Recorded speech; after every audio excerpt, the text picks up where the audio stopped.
Hello बच्चों, आज हम यहाँ पे डिस्कस करेंगे यूनिट नंबर 1 जो कि नंबर सिस्टम है। यूनिट नंबर 1 इसमें पहला चैप्टर है रेशनल नंबर। ठीक है, तो सबसे पहले बात करेंगे रेशनल नंबर्स के बारे में, उसके बाद एक्सरसाइज के क्वेश्चंस को सॉल्व करेंगे। तो यहाँ पे कुछ इंपॉर्टेंट पॉइंट लिखे जैसे नेचुरल नंबर है। ठीक है, नेचुरल नंबर होल नंबर्स जो आप पिछले क्लास में भी पढ़ चुके होंगे, हम यहाँ पे रिवीजन करवा दे रहे हैं। ठीक है, तो सबसे पहले डिस्कस करेंगे नेचुरल नंबर्स क्या होती हैं। Natural numbers are a part of the number system. जो नेचुरल नंबर्स होते हैं वो नंबर सिस्टम का ही पार्ट होते हैं, which includes all the positive integer, जिसमें पॉजिटिव इंटीजर्स इंक्लूड होते हैं। और पॉजिटिव इंटीजर यहाँ पे क्या है, इंटीजर्स नहीं नंबर्स। ठीक है, चाहे पॉजिटिव इंटीजर्स बोले चाहे पॉजिटिव नंबर्स बोले, फ्रॉम 1 टिल इनफाइनाइट। ठीक है, and also use for counting purpose. और ये जो पॉजिटिव नंबर्स होते हैं वो यूज किए जाते हैं एज ए काउंटिंग पर्पज के लिए। ठीक है, जैसे अब हमने यहाँ पे लिखा हुआ है natural numbers is equal to all positive numbers. Natural numbers means क्या हो गए, ऑल पॉजिटिव नंबर्स हो गए। नेचुरल नंबर को हम लोग रिप्रेजेंट करते हैं वाई एन से। ये हमने सेट बना लिया है यहाँ पे। ठीक है, जैसे 1 2 3 4 5 इनफाइनाइट तक जाते हैं पॉजिटिव नंबर।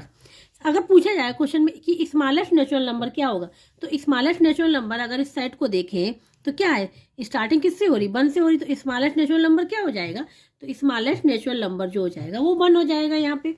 ठीक है, अब इसके बाद बात करेंगे होल नंबर्स। ठीक है, होल नंबर्स क्या होता है, जैसे नेचुरल नंबर्स है, अगर इसमें हम 0 को साथ में ले ले तो ये होल नंबर्स बन जाएगा। ठीक है, तो यहाँ पे देखो होल नंबर्स को हम लोग जो डिनोट करते हैं वो करते हैं W से। तो W is equal to 0 1 2 3 4 5 infinite. तो ये देखो, अगर ध्यान से देखो ये क्या है, ये तो हमारा नेचुरल नंबर है, ये तो हमारा नेचुरल नंबर में क्या किया, 0 को ऐड कर दिया तो बन गया हमारा होल नंबर। ठीक है, अब पूछा जाए क्वेश्चन में स्मॉलेस्ट होल नंबर क्या है, तो इस साइड को देखो, तो इसमें स्मॉलेस्ट होल नंबर क्या हो गया, 0 हो गया। 1 हो नहीं सकता है क्योंकि 0 1 से छोटा है, तो यहाँ पे क्या हो जाएगा, 0 हो जाएगा आंसर इसका। ठीक है, अब जैसे हमने यहाँ पे ये बनाया हुआ है, ठीक है, रेक्टेंगल तरीका, ये नेचुरल नंबर है। नेचुरल नंबर में जब हमने 0 को और इंक्लूड कर लिया तो ये बड़ा रेक्टेंगल है, देखो आप लोग देख रहे होंगे, तो ये क्या बन जाएगा, तब ये होल नंबर बन जाएगा। ये छोटा वाला रेक्टेंगल नेचुरल नंबर है, जब 0 को ऐड किया तो क्या बन गया, होल नंबर यहाँ पे बन गया। अब आगे बात करेंगे इंटीजर्स के बारे में। ठीक है, इंटीजर्स को हम लोग डिनोट करते हैं जेड और आई, चाहे जेड से डिनोट करें चाहे आई से डिनोट करें। ठीक है, इंटीजर्स के लिए तो इंटीजर में क्या होता है, नेगेटिव इंटीजर्स, ठीक है, और प्लस 0 और प्लस पॉजिटिव इंटीजर्स। ठीक है, negative integers means negative numbers भी होते हैं, पॉजिटिव नंबर्स नेचुरल नंबर्स होते हैं, और 0 है इसमें, 0 को हमने इंक्लूड कर दिया तो ये पूरा बन जाएगा, यहाँ पे क्या बन जाएगा, इंटीजर बन जाएगा। तो अगर इसको ध्यान से देखें, ये हमारा क्या होता है, ये हमारा होता है W, क्योंकि 0 प्लस नेचुरल नंबर क्या हो जाएगा, होल नंबर हो जाएगा। तो यहाँ पे हमने इस साइड को रिप्रेजेंट किया हुआ है। यहाँ पे ये भी क्या चलेगा, इनफाइनाइट से चलेगा, माइनस इनफाइनाइट, तो यहाँ पे -3 -2 -1 0 1 2 3 4 इनफाइनाइट तक जाएगा ये साइड। ठीक है, तो इसको जेड क्या है, इंटीजर से, इंटीजर को डिनोट करते हैं इस प्रकार से। अब यहाँ पे हम आप लोग बता रहे हैं कि इवन नंबर्स क्या होते हैं। ठीक है, इवन नंबर्स देखो, ये इवन नंबर्स लिखे हुए हैं 2 4 6 8 इवन नंबर्स हो गए। और नंबर्स क्या होते हैं, और नंबर्स ये हो गए। ठीक है, तो यहाँ पे और इवन नंबर्स भी हमने बता दिए। ठीक है, देखो और नंबर्स ये हो गए, इवन नंबर्स ये हो गए। तो यहाँ पे हम लोग ये कैसे पहचाने कि इवन नंबर्स हैं, तो ठीक है, नंबर्स को देखेंगे, वो 2 से डिवाइड हो रहे हैं तो वो इवन नंबर हो जाएंगे। और नंबर देखो, ये 2 से डिवाइड हो रहे नहीं हो रहे तो ये और नंबर बन जाएंगे। ठीक है, अब यहाँ बात करेंगे प्राइम नंबर्स की, कि प्राइम नंबर्स क्या होते हैं। A prime number is a number which has no other factor except 1 and itself. ठीक है, प्राइम नंबर मतलब ये होता है कि केवल जो 1 ही है, केवल वही फैक्टर होना चाहिए, दूसरा कोई फैक्टर नहीं होना चाहिए, एंड इटसेल्फ और अपने आप में। जैसे यहाँ पे लिखा है the set of prime numbers 2 3 5 7 11 13। ठीक है, ये प्राइम नंबर्स हो गए जो किसी नंबर से डिवाइड नहीं होने चाहिए, या तो 1 से डिवाइड हो या इटसेल्फ अपने आप से। तो यहाँ पे देखो 2 3 5 7 11, तो यहाँ पे अगर ध्यान से देखिए, जैसे 3 है तो 3 के फैक्टर क्या होंगे, 1 × 3 यही तो होंगे। अब यहाँ पे अगर हम देखें कि 7 के क्या होंगे, 7 × 1 यही तो होंगे, 1 फैक्टर है और इटसेल्फ अपने आप में स्वयं नंबर है। ठीक है, अब यहाँ पूछा जाए स्मॉलेस्ट प्राइम नंबर क्या होगा, तो इस साइड को देखेंगे, स्मॉलेस्ट प्राइम नंबर के लिए क्या है 2, तो यहाँ पे हम लोग आंसर लिख लेंगे 2, ठीक है। अब ओनली इवन प्राइम नंबर, ऐसा इस साइड में देखें कि इवन प्राइम नंबर्स कौन सा है, ओनली केवल इवन प्राइम नंबर को ही लिखना है। तो इवन प्राइम देखो, और तो सब क्या है, ऑड है, लेकिन 2 क्या है, 2 इवन नंबर है, तो क्या हो जाएगा, 2 हो जाएगा, ठीक है, ये हो जाएगा। अब यहाँ पे बात करेंगे कंपोजिट नंबर्स की, ठीक है। कंपोजिट नंबर्स के बारे में यहाँ पे बात करेंगे। A composite number is a number that has factors other than 1 and itself, कि 1 भी फैक्टर होना चाहिए और भी नंबर जो होंगे फैक्टर होना चाहिए, एंड इटसेल्फ अपने आप का भी फैक्टर होना चाहिए, तो वो कंपोजिट नंबर हो जाते हैं। कंपोजिट नंबर का मीन्स ये हुआ कि 1 से ज़्यादा फैक्टर होने चाहिए, ठीक है। तो यहाँ पे the site of composite number का ये लिखा हुआ है 4, 6, 8, 9। तो देखो अगर हम लोग 4 के फैक्टर निकालें तो क्या हो जाएंगे, 1 × 4 हो जाएगा, 4 के ही फैक्टर निकाल लें, ठीक है, ये हो जाएगा। 2 × 2 भी हो जाएगा, ठीक है। तो ये फैक्टर देखो, अब यहाँ पे फैक्टर क्या है, अगर फैक्टर देखें तो 2 भी आ रहा है, 1 आ रहा है, 4 आ रहा है, तो यहाँ 1 से ज़्यादा फैक्टर हो गए, तो ये हो जाएगा कंपोजिट नंबर। इसी प्रकार 6 को देखो, 3 × 2 × 1, तो कितने फैक्टर हो गए इसके, और एंड 6 भी हो जाएगा, ठीक है। तो कितने फैक्टर हो जाएंगे इसके, 4 फैक्टर हो जाएंगे इस प्रकार से। जैसे ये देखो 6 को हम लोग क्या लिख सकते हैं, 1 × 6 लिख सकते हैं, और 6 को हम लोग क्या लिख सकते हैं, 3 × 2, तो 1, 2, 3, 4, ठीक है, ये फैक्टर हो जाएगा। तो ये हो जाएगा इस प्रकार से, ये हो जाएंगे हमारे कंपोजिट नंबर्स। अब हम बात करेंगे रेशनल नंबर्स। अब आया रेशनल नंबर, अभी तक तो हमने बताया जो आप पिछले क्लास में भी पढ़ चुके होंगे, उसके बारे में डिस्कस किया। अब यहाँ पे आ गया रेशनल नंबर क्या होता है, the numbers which can be expressed in the form of p by q, p and q integers होने चाहिए, and q is not equal to 0 और कॉल्ड रेशनल नंबर्स उनको बोलते हैं, ठीक है। मीन्स अगर कोई भी नंबर है, कोई भी नंबर है, तो उसको अगर हम लोग पी वाई क्यू फॉर्म में लिख सकते हैं तो वो क्या हो जाएगा, रेशनल नंबर हो जाएगा। लेकिन ये ध्यान रखना, पी एंड क्यू इंटीजर होने चाहिए, क्यू की वैल्यू 0 नहीं होनी चाहिए, ये कंडीशन है, ठीक है। तो यहाँ पे लिखा हुआ the set of rational number denoted by Q, इसको हम लोग क्यू से डिनोट करते हैं, ठीक है। जैसे हमने यहाँ पे ये लिख दिया, q is equal to p by q, p q integers होने चाहिए, ये कंडीशन है, और q is not equal to 0, ठीक है। ये है फार्मूला है रेशनल नंबर का, ये कंडीशन सेटिस्फाई होनी चाहिए, तो वो क्या हो जाएगा, रेशनल नंबर होगा। अब यहाँ पे हमने लिखा हुआ है जैसे P/Q लिखा हुआ है, तो ये क्या हो जाएगा, P/Q रेशनल नंबर हो जाएगा। लेकिन कंडीशन क्या है, Q नॉन जीरो इंटीजर होना चाहिए और ये इंटीजर। तो इस प्रकार से हमने ये बता दिया कि रेशनल नंबर्स क्या होते हैं। अब यहाँ पे इंपॉर्टेंट पॉइंट नोट, ठीक है। पॉजिटिव इंटीजर्स नेचुरल नंबर हो गए, नेगेटिव इंटीजर्स -1, -2, -3, ठीक है। 0 क्या है, नाइदर पॉजिटिव नॉर नेगेटिव, ठीक है। 0 ना तो पॉजिटिव है और ना ही नेगेटिव इंटीजर, ना ही नेगेटिव नंबर है, ठीक है।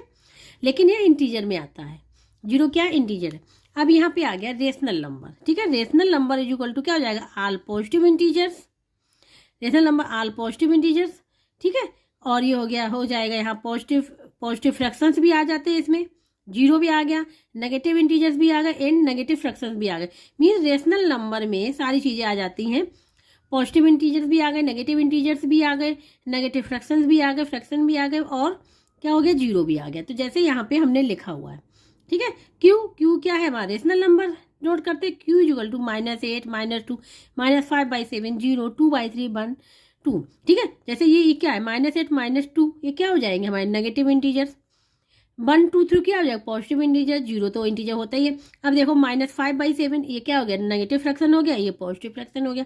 तो कहने का मतलब ये कि रेशनल नंबर में सब इंक्लूड होता है, ठीक है। अब यहाँ पे है every fraction is equal to rational number. Every fraction, चाहे वो फ्रैक्शन पॉजिटिव हो नेगेटिव हो, ठीक है, वो क्या हो जाएगा, रेशनल नंबर होगा, ये कंडीशन, ठीक है। क्या होगा, रेशनल नंबर होगा, ठीक है। लेकिन क्या इसमें एक ये चीज़ है कि ए rational number need not a fraction, ये रेशनल नंबर कोई भी है, नीड नॉट ए फ्रैक्शन, ठीक है। कि कोई भी रेशनल नंबर है तो वो जरूरी नहीं कि वो फ्रैक्शन हो, ठीक है।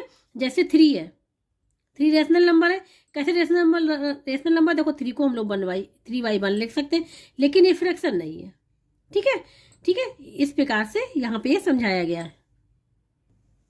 अब यहाँ पे ये नंबर जैसे लिखा 7/-9, 7/-9 रेशनल नंबर तो है ही, लेकिन 7/-9 ये रेशनल नंबर है,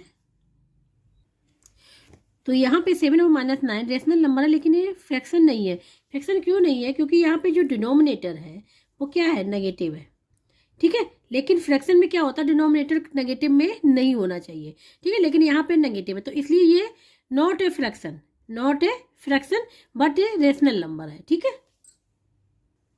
अब यहाँ पे बात करेंगे पॉजिटिव रेशनल नंबर्स की। पॉजिटिव रेशनल नंबर क्या होते हैं, नेगेटिव रेशनल नंबर क्या होते हैं, ठीक है। तो numbers in numerator denominator both positive और बोथ नेगेटिव, मीन्स ये है कि न्यूमरेटर डिनोमिनेटर का साइन सेम होना चाहिए, चाहे वो पॉजिटिव हो दोनों और अदरवाइज दोनों नेगेटिव हो, तो वो क्या हो जाएंगे? पॉजिटिव में ही काउंट होंगे, ठीक है, पॉजिटिव में ही काउंट। जैसे 4/7 लिखा हो, ये पॉजिटिव है दोनों नंबर, -4/-7 लिखा, दोनों नंबर नेगेटिव है, ठीक है। तो इसमें क्या हो जाएगा? जैसे -4/-7 लिखा हुआ, तो क्या माइनस कर जाए, क्या आ जाएगा? 4/7, तो पॉजिटिव भी तो रहेगा। इसीलिए क्या आ गया है कि न्यूमरेटर एंड डिनोमिनेटर का साइन सेम होना चाहिए, तो वो पॉजिटिव रेशनल नंबर में आ जाएंगे। अब यहाँ पे आ जाएगा negative rational number. Negative rational number में क्या होगा कि numerator denominator one is a positive integers and other is negative, means एक उसमें पॉजिटिव होना चाहिए, दूसरा नेगेटिव होना चाहिए। अब यहाँ पे देखो -9/14, तो एक नेगेटिव है, दूसरा पॉजिटिव है, तो क्या हो जाएगा? नेगेटिव में ही काउंट होगा। 4/-29 है, तो ये भी नेगेटिव में काउंट होगा, क्योंकि ये पॉजिटिव है, ये नेगेटिव है, ठीक है। तो ये नेगेटिव इंटीजर, ये नेगेटिव रेशनल नंबर हो जाएंगे। अब यहाँ पे बात करेंगे आगे standard form of rational number. Rational number की स्टैंडर्ड फॉर्म क्या होती है? तो in a rational number numerator and denominator have no common factor. Numerator denominator कोई कॉमन फैक्टर नहीं होना चाहिए एक्सेप्ट वन के अलावा कोई फैक्टर नहीं कॉमन होना चाहिए। स्टैंडर्ड फॉर्म का मतलब होता है सिंपलेस्ट फॉर्म और lowest form, means rational number हमारा जो होना चाहिए सिंपलेस्ट फॉर्म में होना चाहिए, अदरवाइज लोएस्ट फॉर्म, ठीक है। तो दोनों एक ही चीज़ है, चाहे स्टैंडर्ड फॉर्म। तो ये अब यहाँ पे हम बताएंगे आप लोगों को कि rational number on the number line, rational number को नंबर लाइन पे कैसे रिप्रेजेंट करते हैं, ठीक है, कैसे रिप्रेजेंट करेंगे। तो सबसे पहले ये आप लोग यहाँ पे लाइन देख रहे होंगे, नंबर लाइन, ठीक है। तो यहाँ पे अभी हमने जो रिप्रेजेंट किया वो इंटीजर को रिप्रेजेंट किए हैं, ठीक है। जैसे ये 0 भी है, 1 2 है, 1 2 पॉजिटिव का है और -1 -2 नेगेटिव का भी है, ठीक है। तो ये 0 जो है वो मिडिल में है। इस साइड जो अगर ध्यान से देखें, इस साइड सारे नंबर क्या है? पॉजिटिव है। तो 0 के राइट साइड में सारे नंबर क्या आ जाएंगे? पॉजिटिव के आएंगे। और 0 के लेफ्ट साइड में सारे नंबर क्या आ जाएंगे? नेगेटिव के आएंगे, ये याद रखना, ठीक है। कहने का मतलब ये है जो इधर इस साइड नंबर होंगे वो इंक्रीजिंग में जाएंगे, मीन्स 0 हो गया, फिर फर्स्ट हो गया, फिर सेकंड हो गया, थर्ड हो गया, इंक्रीजिंग में। इस साइड जो होंगे वो डिक्रीजिंग में जाएंगे, ठीक है। तो यहाँ पे जैसे ये इंटीजर फर्स्ट 2 पॉजिटिव के हैं, -1 -2 नेगेटिव इंटीजर हो गए। अब यहाँ पे हमको लिखना है रेशनल नंबर के बारे में बताना है, ठीक है। तो जैसे सपोज ये हमने कहा कि 1/2 को रिप्रेजेंट करना है, n -1/2 को रिप्रेजेंट करना, हमने दोनों को सेम लिया हुआ है, 1/2 एंड -1/2, ठीक है। तो इसको ध्यान से देखिएगा। तो यहाँ पे सबसे पहले हम लोग क्या करते हैं, यहाँ पे 1/2, ठीक है। तो 1/2 का मतलब यहाँ पे 1/2 का मतलब ये होगा, ये तो न्यूमरेटर हो गया और ये डिनोमिनेटर हो गया। ये हो गया कि हम लोग 0 से 1 तक की डिस्टेंस को लेंगे, 0 से 1 तक की सेगमेंट को लेंगे, या फिर 0 से 1 तक की जो लेंथ है उसको देखेंगे। उसके बाद उसमें क्या करेंगे, कितने पार्ट करेंगे, हम डिनोमिनेटर को चेक करेंगे। डिनोमिनेटर कितना है? 2 है। तो ये 0 से 1 की जो लेंथ है इसके 2 इक्वल पार्ट्स कर लेंगे, ठीक है। 2 इक्वल पार्ट्स कर लेंगे, ये 1 हो गया और सेकेंड तो है ही। यहाँ पे डिनोमिनेटर को देख के ही हम लोग पार्ट्स को करते हैं, तो इक्वल पार्ट्स करेंगे तो ये हो जाएगा। अब यहाँ पे इसको देखेंगे न्यूमरेटर को, ठीक है। न्यूमरेटर कितना है? 1। तो 1 स्टेप हम लोग 0 से राइट साइड में चलेंगे। राइट साइड में क्यों चलेंगे? क्योंकि ये पॉजिटिव है। तो 1 स्टेप कहाँ आ जाएगा? यहाँ पे आ जाएगा 0 और 1। तो इस पॉइंट पे जो हो जाएगा ये हो जाएगा पॉजिटिव का 1/2। इसको सपोज ए कर दिया, ठीक है, क्लियर हो गया। इसी प्रकार से हम -1/2 किस साइड आया? 0 के लेफ्ट साइड में आएगा। तो यहाँ पे हमने क्या किया, यहाँ पे फिर वही देखेंगे डिनोमिनेटर क्या है? 2 करने का मतलब क्या है? 0 से -1 के बीच के हम लोग 2 इक्वल पार्ट्स करेंगे, क्योंकि डिनोमिनेटर 2 है। तो ये हो गया, ठीक है, ये यहाँ पे आ गया पॉइंट। तो ये वाला हो जाएगा। अब यहाँ पे -1 न्यूमरेटर क्या है? -1 है। तो क्या करेंगे? 0 से लेफ्ट साइड में 1 स्टेप चलेंगे, तो यहाँ से ये 1 स्टेप यहाँ पे आ गया, ये हो गया। ठीक है, तो ये डिनोट कर रहा है -1/2 को, इसको दे देते हैं b। इस प्रकार से हम लोग रेशनल नंबर को नंबर लाइन पे रिप्रेजेंट करेंगे। अब यहाँ पे एब्सोल्यूट वैल्यू, ठीक है, एब्सोल्यूट वैल्यू कैसे फाइंड आउट करते हैं? देखो यहाँ पे इसका साइन होता है ये, इस प्रकार से साइन जो हमने दिखाया है ये होता है, ठीक है। इसमें क्या होता है, इसमें अगर कोई भी नंबर हो, चाहे पॉजिटिव हो नेगेटिव हो, तो जब इसको इसकी वैल्यू लिखते हैं तो हमेशा पॉजिटिव आती है। क्या आती है? पॉजिटिव। मतलब नंबर अंदर नेगेटिव, जैसे ये 3 लिखा हुआ है, ठीक है, 3 तो वैसे पॉजिटिव नंबर ही लिखा हुआ है यहाँ पे, तो 3 जो है वो क्या हो जाएगा? 3 आएगा, कोई पॉजिटिव नंबर। अब यहाँ पे देखो इसको मॉड भी बोलते हैं, ठीक है, तो -3 लिखा हुआ है, एब्सोल्यूट वैल्यू इसकी निकालनी है -3 की, तो क्या हो जाएगी? इसकी भी 3 ही आएगी। चाहे नंबर नेगेटिव हो पॉजिटिव हो, अगर ये एब्सोल्यूट वैल्यू इसकी फाइंड आउट करनी है तो हमेशा पॉजिटिव आएगी, ध्यान रखना। जैसे 0 लिखा हुआ तो क्या आ जाएगी? 0 आ जाएगी। तो इस प्रकार से हम लोग एब्सोल्यूट वैल्यू को भी फाइंड आउट करते हैं।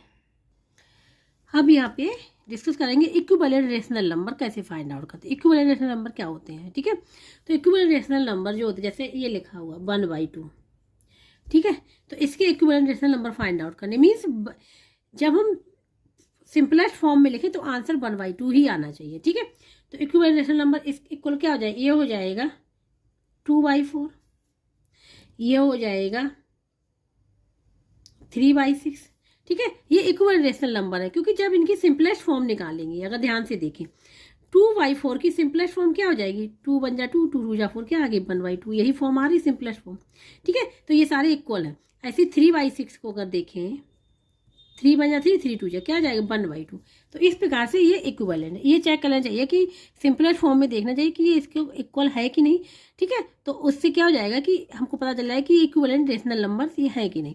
अब equivalent rational number find out कैसे करते हैं? देखो क्या होता है, जैसे ये लिखा हुआ 1/2, इसके इक्विवेलेंट रेशनल नंबर निकाल ले तो क्या करेंगे?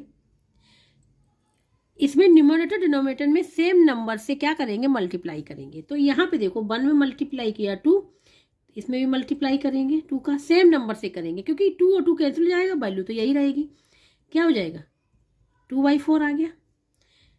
अब यहाँ पे 1/2 इक्वल टू क्या करें? इसमें अब 2 का क्या, 3 का कर देते हैं, क्या हो जाएगा? 3/6 आ गया। इसी प्रकार से एक और 1/2 जो 1 × 4, 2 × 4 क्या हो जाएगा? 4/8। ये सारे इक्विवेलेंट रेशनल नंबर हैं, ठीक है। जैसे यहाँ पे लिख दें हम 4/8 इक्विवेलेंट रेशनल नंबर। इस प्रकार से फाइंड आउट करने का मतलब है जिस नंबर से हम लोग मल्टीप्लाई करेंगे वो दोनों में करेंगे, न्यूमरेटर डिनोमिनेटर दोनों में, और डिवीजन से भी निकालते हैं, ठीक है। तो डिवीजन में भी दोनों सेम करते हैं, यहाँ भी डिवाइड करें वहाँ भी डिवाइड करें।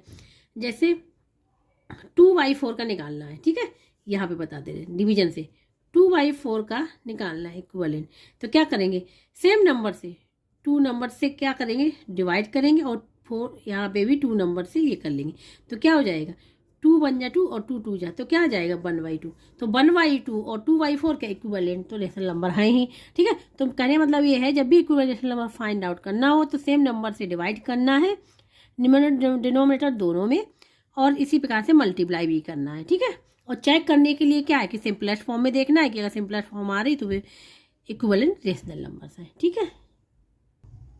अब यहाँ पे कुछ एग्जाम्पल्स हैं, ठीक है। जैसे 16/-24 को सिंपलेस्ट फॉर्म में लिखना है, ठीक है। तो सिंपलेस्ट फॉर्म में कैसे लिखें? सबसे पहले ही हम लोग ये देखेंगे, देखो डिनोमिनेटर में यहाँ पे नेगेटिव साइन है, तो डिनोमिनेटर में नेगेटिव साइन नहीं होने चाहिए, तो इसलिए सबसे पहले यहाँ पे नेगेटिव साइन को रिमूव करेंगे, ठीक है।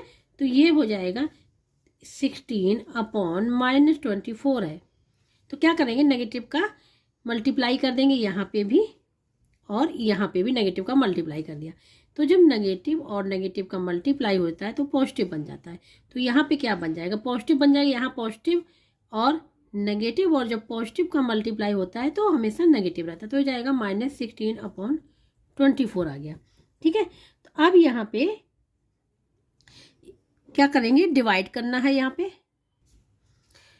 अब सिंपलेस्ट फॉर्म में कन्वर्ट करना है, ठीक है। तो कैसे कन्वर्ट करना? देखो ये 16 और 24 का HCF निकालना पड़ेगा, ठीक है। तो HCF के लिए क्या करेंगे? देखो 16 के फैक्टर क्या होंगे? 16 के इसके जो फैक्टर हो जाएंगे 2 मल्टीप्लाई 2 मल्टीप्लाई 2 मल्टीप्लाई 2 ये हो जाएंगे, और 24 के जो हो जाएंगे यहाँ पे 2 मल्टीप्लाई 2 मल्टीप्लाई हो जाएगा यहाँ पे 2 मल्टीप्लाई 3 ये हो जाएंगे। ठीक है, तो इसका निकालना HCF, इन दोनों का क्या निकालना HCF, तो लिखेंगे HCF ऑफ 16,24 क्या हो जाएगा। HCF निकालने का क्या करते हैं कि जो दोनों में कॉमन होता है वही नंबर लेते हैं, जैसे ये नंबर ले लेंगे कॉमन है, ये नंबर ले लेंगे कॉमन है, ये नंबर ले लेंगे जो कॉमन है, इनको और इनको छोड़ देंगे। ठीक है, केवल कॉमन वाले लेते हैं। तो यहाँ पे हो जाएगा 2 मल्टीप्लाई 2 मल्टीप्लाई 2 तो कितना हो जाएगा, ये हो जाएगा 8। अब जो HCF निकल के आया है 8, इससे क्या करेंगे, डिवाइड कर देंगे न्यूमरेटर डिनोमिनेटर दोनों को। ठीक है, तो यहाँ पे तो -16 डिवाइड बाई 8, 24 डिवाइड बाई 8 दोनों को क्या हो जाएगा, 8 2 जा तो क्या हो जाएगा -2 और 8 3 जा 3 तो -2/3 क्या आ जाएगा, -2/3 जो है इसका आंसर हो जाएगा। इस प्रकार से हम लोग सिंपलेस्ट फॉर्म को निकालते हैं यहाँ पे। अब यहाँ पे हम सेकंड क्वेश्चन भी ले रहे हैं, एग्जाम्पल समझा दे रहे हैं कि कंपेयर कैसे करते हैं। उसके बाद हम लोग एक्सरसाइज क्वेश्चन को सॉल्व करेंगे। ठीक है, तो कंपेयर कैसे करेंगे, 5/14 एंड 9/21 है। तो कंपेयर करने के लिए सबसे पहले हम लोग क्या होता है, इनके एलसीएम को जो लिखा हुआ डिनोमिनेटर को सेम करना होता है। ठीक है, डिनोमिनेटर को सेम करने के लिए क्या करते हैं, एलसीएम ले लेंगे दोनों का, 14 एवं 21 का एलसीएम ले लेंगे सबसे पहले। ठीक है, तो एलसीएम लेने के देखो क्या होता है, हम लोग यहाँ पे इस प्रकार से लेते हैं, यहाँ पे 14 लिखा 21 लिखा। ठीक है, अब ये देखेंगे 14 और 21 किससे एक साथ डिवाइड हो रहा है। ठीक है, तो 7 से जा रहा है तो 7 2 जा और 7 3 जा। इसके बाद क्या करेंगे, 2 से करेंगे, 2 बन जा, यहाँ पे 3 में जाएगा ना तो 3 को एज इट इज ले लेंगे। फिर 3 से करेंगे, यहाँ तो 1 पहले से ही है, ये 1 एज इट इज रहेगा और 3 बन जा 3 तो ये हो जाएगा। हम लोग तब तक करते हैं जब तक कि यहाँ 1 नहीं मिल जाता, 1 ठीक है, तो ये हो जाएगा। तो अब हमें यहाँ पे लिख लें LCM of 14,21 is equal to क्या आ जाएगा, ये आ जाएगा 7 मल्टीप्लाई 2 मल्टीप्लाई 3 तो ये आ गया यहाँ पे 42। क्या आ जाएगा 42। तो जो अब ये एलसीएम जो निकल के आया है 42, ठीक है, इसमें क्या करेंगे 14 से डिवाइड करेंगे। यहाँ पे देखो 14 से 42 को डिवाइड कर देंगे तो कितने बार जाएगा, 3 टाइम्स। ठीक है, ये जाए तो कहने का मतलब जो 3 आया है यहाँ पे, जो क्वेश्चन 3 आया है, इसमें 5/14 में मल्टीप्लाई करेंगे 3 का। ठीक है, तो यहाँ पे लिखेंगे तो 5/14 इज इक्वल टू क्या हो जाएगा, 5 मल्टीप्लाई 3 डिवाइड बाई 14 मल्टीप्लाई 3। इस प्रकार से हम लोग देखते हैं। ठीक है, यहाँ पे तो ये हो जाएगा 15/42 आ गया। अब देखो यहाँ पे जो एलसीएम आया था वही 42 यहाँ पे आ गया, कन्वर्ट हो गया।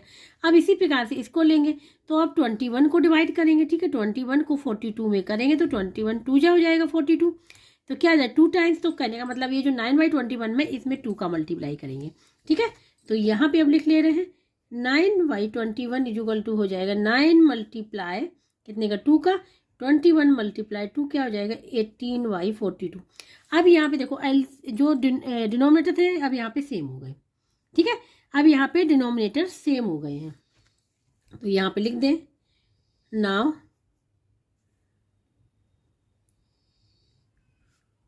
Denominators are same. ठीक है, यहाँ पे डिनोमिनेटर्स क्या हो गए, सेम हो गए हैं। अब हम लोग जो कंपेरिजन कर, डिनोमिनेटर तो यहाँ पे सेम मिल गए, तो अब हम लोग जो करेंगे, जो कंपेयर करेंगे किससे करेंगे, केवल न्यूमरेटर से कंपेयर करेंगे क्योंकि डिनोमिनेटर तो सेम हो गए यहाँ पे। तो अब यहाँ पे लिखेंगे नाउ कंपेयरिंग न्यूमरेटर। ठीक है, इसीलिए हम यहाँ पे क्या है, डिनोमिनेटर को सेम किया गया था। अब कंपेरिजन हो जाएगा न्यूमरेटर का। ठीक है, तो यहाँ पे अगर देखें क्या है 18 ग्रेटर देन 15, 18 ग्रेटर देन 15 है। अब 18 की जगह क्या है, ये 42 है तो इस प्रकार से इसको लिख देंगे 18 divide by 42 is greater than 15 divide by 42। ठीक है, ये लिख लिया। अब ये अब इसकी ओरिजिनल जो था ना फ्रैक्शन वो लिखेंगे तो क्या है 9/27 तो इसको हम लिख लेंगे 9/21 इज ग्रेटर देन इसका है 5/14। ठीक है, तो यहाँ पे अब ये पता चल गया है कंपेयर करने पे कौन सा ग्रेटर है। ठीक है, तो ये हो गया यहाँ पे कंपेरिजन, ये आंसर हो जाएगा इसका। तो इस प्रकार से कंपेयर करते हैं। कंपेयर करने के लिए सबसे पहले क्या किया, एलसीएम लिया, डिनोमीटर को सेम करेंगे तो डिनोमीटर सेम करने के लिए एलसीएम लेंगे। एलसीएम लेने के बाद फिर हम हर एक दोनों ही जो फ्रैक्शन यहाँ पे मैंने कंपेयर करने वाले उनके जो डिनोमीटर्स है उसको डिवाइड करेंगे। डिवाइड करने में जो क्यूसेंट आएगा उसका डिनोमीटर दोनों मल्टीप्लाई कर लेंगे। ठीक है, उसके बाद हम लोग कंपेयर कर लेंगे न्यूमरेटर से। तो कंपेयर करने के बाद पता चल जाएगा कि कौन सा बड़ा है कौन सा छोटा है। ठीक है, तो इस प्रकार से हमने कुछ इंपॉर्टेंट पॉइंट्स है जो आप लोग क्लियर कर दिए हैं। ठीक है, अब हम लोग सॉल्व करेंगे एक्सरसाइज के क्वेश्चंस को, वो भी हम करेंगे नेक्स्ट लेक्चर में।